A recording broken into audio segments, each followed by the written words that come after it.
आपने ये करना है। अच्छा, ये नाजायज क्यों है? ये जो पहला तरीका में बिजनेस नाजायज क्यों है? नाजायज इसलिए है कि आप जब इज्तिमाई कुर्बानी करते हो तो आप लोगों के नुमाइंदे होते हो, उनके लिए जानवर खरीदने के लिए।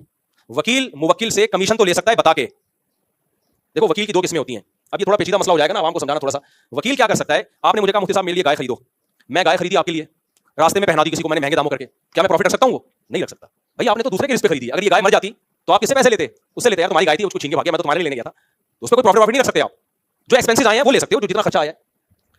प्रॉफिट अगर आपने लेना है तो फिर शरीयत का उसूल क्या है? शरीयत का उसूल यह है कि आप जब तक कोई चीज खरीद के अपनी मिल्कियत और अपने कब्जे में नहीं ले लेते, उस वक्त तक उसको बेच के उस पर प्रॉफिट नहीं कमा सकते आप। समझ रहे हो कि नहीं समझ रहे?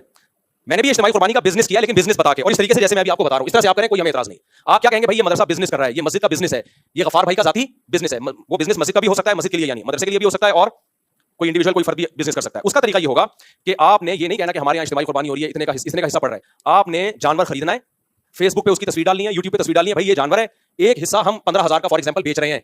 इस जानवर का मालिक कौन है? आप हो। इस दौरान ये जानवर मर गया, नुकसान किसका है? आपका। ये मेरा जानवर है, मैं चाहूं जानवर बेच दूं जितने का, चाहूं तो हिस्सा बेच दूं जितने का। तो ये मेरा जानवर है, मैंने कितने का खरीदा ये आपका हेडिंग नहीं है।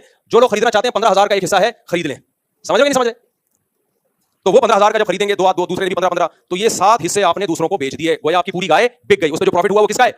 बोलो, आपका। अब अगर गाय हलाक होती है, बिकने के बाद तो नुकसान उनका है, इससे पहले हलाक होती है तो नुकसान किसका है? आपका। इस कंडीशन में लाना पड़ेगा इस बिजनेस को।